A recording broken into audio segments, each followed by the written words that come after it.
جادہ الفت میں رومی رہنمائے راست گام، تشنا کاموں کے لیے ہے سلسبیل ان کا کلام۔ بولے ایسا شعر جس کے اندر آتش و نہاں، اصل اس کی گرمئی اللہ ہے بے گماں۔ وہ نوا گلشن بناتی ہے خس و خاشاک کو، وہ نواز یرو زبر کر دیتی ہے افلاک کو۔ وہ نوا حق و صداقت پر گواہی دیتی ہے، وہ فقیر بے نوا کو بادشاہی دیتی ہے۔ تن میں خون اس کے اثر سے ہوتا ہے سیار تر، قلب کو کرتی ہے وہ جبرائیل سے بیدار تر۔ لیکن ایسے ہیں بہت شاعر کہ جن کا سحر فن ہے نظر کا ابر من اور قلب کا ہے رہزن۔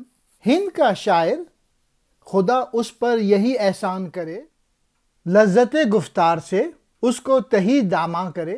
وادی یرغمید کی طرف جانا، جسے ملائکہ وادی تواسین کہتے ہیں۔ ملائکہ ملک کی جمع، فرشتے۔ تواسین تاسین کی جمع۔ قرآن کریم کی سورہ نمل کا آغاز حروف تواسین سے ہوتا ہے۔ اس کے معنی یا تو خدا کو معلوم ہے یا حضور اکرم کو۔ علامہ کو اس سے مراد تجلیات ہیں، اور تجلیات سے تعلیمات کی طرف اشارہ بھی ہو سکتا ہے۔ مولانا جلال الدین رومی نے جو عشق و محبت کی دلیل یا رہنما ہیں اور جن کا کلام عشق کے پیاسوں کے لیے سلسبیل جنت کے چشمے کی حیثیت رکھتا ہے، مجھ کو یعنی علامہ اقبال سے کہا، وہ شعر جس کے اندر آگ ہے اس کی اصل بنیاد اللہ کی گرمی سے ہے۔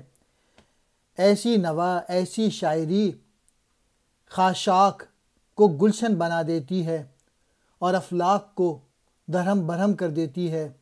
ایسی شاعری حق پر گواہی دیتی ہے اور فقیروں کو بادشاہی عطا کرتی ہے۔ اس شاعری سے بدن کے اندر خون کی گردش تیز تر ہو جاتی ہے، اور اس کی بنا پر دل رول امین جبرائیل سے زیادہ بیدار ہو جاتا ہے۔ لیکن بہت سے شاعر اپنے فن کے جادو سے دل کے رہزن اور نظر کے ابلیس بن جاتے ہیں۔ ہندوستان کے شاعر کا خدا یار ہو، اللہ اسے ہدایت دے کہ اس کی جان لذت گفتار کے بغیر ہے، یہ بیہودہ شاعری کرنے سے باز آ جائے۔